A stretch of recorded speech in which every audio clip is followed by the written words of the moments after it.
រឿងស្នេហ៍មិនដឹងថាខ្ញុំต้องគេឬដូចខ្ញុំណាសងសាពន់មិនยังមិនដែលបានយូរទីបានតែពន់បានថ្ងៃទីព្រេចិត្តចង់បែកអង្គមានមនុស្សម្នាក់ប្រាកដនឹងខ្ញុំចង់មានមនុស្សយកអារម្មណ៍តែខ្ញុំមិនប្រែមិនបាច់លោកគ្រប់យ៉ាង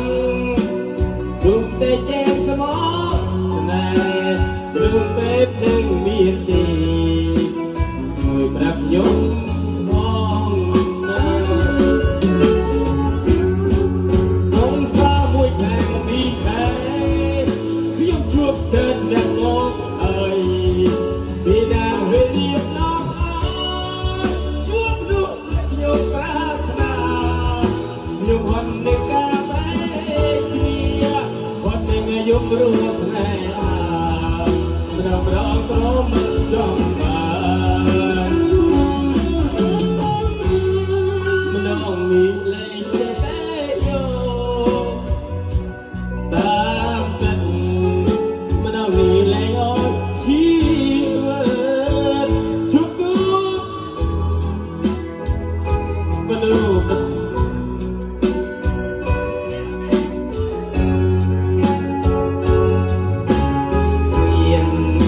សង្សារមួយខែពីរខែ Slow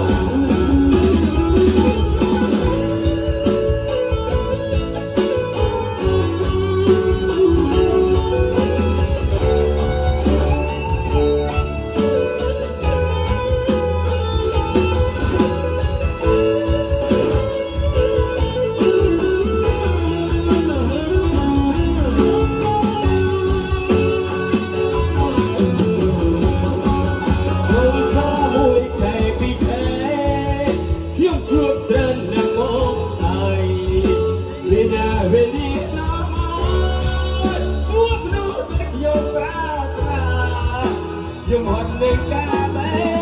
កគ្នាហត់នឹងយំព្រមស្នេហាម្ដងក្រមិនចង់បានម្ដងមានលែងចេញតែយកតាមចិត្តម្ដងមានលែងអត់ជីវិតជួបទូអត់ស្លាប់មិនជួបមនុស្សប្រកបម្នាក់ឯងក៏បានព្រោះខ្ញុំលែងចង់មាន